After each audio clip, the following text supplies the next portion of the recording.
Actress Claire King has told how ill health and caring for her disabled parents has left her considering euthanasia. The coy and ex-Emmerdale star, who is divorced and has no children, fears becoming a burden on other people. Claire, 54, who suffers from rheumatoid arthritis, says carers have been let down by the government and need more cash, support and understanding. She said, "I do worry about when I'm older and becoming a burden on people around me.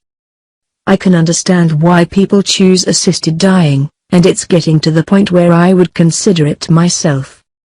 I'm not going to be hurting any offspring as I haven't got any. Most of my family will be gone. It's not a selfish thing. It's a decision at a certain age, when you're becoming a burden to others." Claire and her brother Piers, 52, help care for their parents, who are both disabled.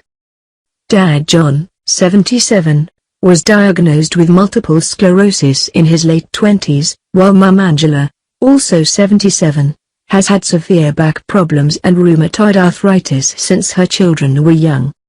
Claire, Coronation Street's Erica Holroyd, admitted she and Piers have never found their own parents a burden.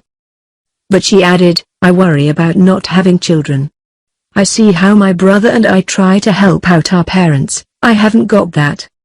John was able to walk her down the aisle to wed fellow Emmerdale actor Peter Amory in 1994, before becoming wheelchair-bound. "My father gradually got worse, it wasn't immediate," said Claire. "My wedding was about the last time he walked. He'd told me, 'You better hurry up, I'm not going to be able to walk soon.' For the last 2 years he's been practically bedridden.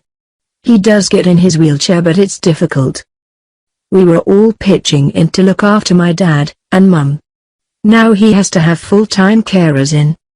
Claire and Piers still help their parents, who live in Harrogate, North Yorks, with shopping and cooking. But John now has specialist carers. Claire said, "I still find it kind of odd to call it caring. It was something we grew up doing, my brother and I didn't know any different." But as her own health problems developed, Claire gained a new perspective. "Getting older isn't great," she said. "Lines and lumps appear, things go wrong, you're always in the doctors." She developed rheumatoid arthritis, like her mum, in the early 90s. She has had joints removed and plates put in her fingers. She had a hysterectomy in 2010, and was left with tinnitus and a facial paralysis after having shingles. She joked, "I'm falling to bits really." The actress revealed she first thought about assisted dying while playing Kim Tate in Emmerdale in the 1990s. "When I first joined, Frank got rid of his first wife through euthanasia, so it was one of those topics we talked about. I have friends who are disabled or really unwell. They say, 'If it gets much worse, take me to the clinic.' And I say, 'No way, I could be done for that.' But I'm pro-euthanasia as opposed to having no quality of life. That's what we're trying to do, my brother and I, to give my mum and dad a quality of life." Claire is already planning for when her condition worsens. Speaking ahead of Carers Week starting tomorrow, she said, "I have to keep on to pay the bills and try and stash some for when I can't work anymore. The government only pays so much for caring time, so Piers and I help out financially. Disability costs the average household an extra £550 a month." Claire added, "I can see how difficult it is for people with no money. You don't have much help from the government. It really gets me. These are people who've paid their dues, paid their taxes, and it riles me that you don't get the help later on in life that you should.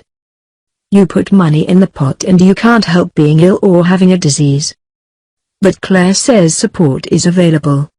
"Carers aren't alone," she said. "There are ways of getting help now and it's a lot easier." On a practical level, she recommends online banking, smart meters and money-saving advice blogs to help carers save the pennies. But she said, "We've got to stand up and keep shouting out for carers and disabled people because it's an important thing. Most of us will probably need care, we need to think ahead."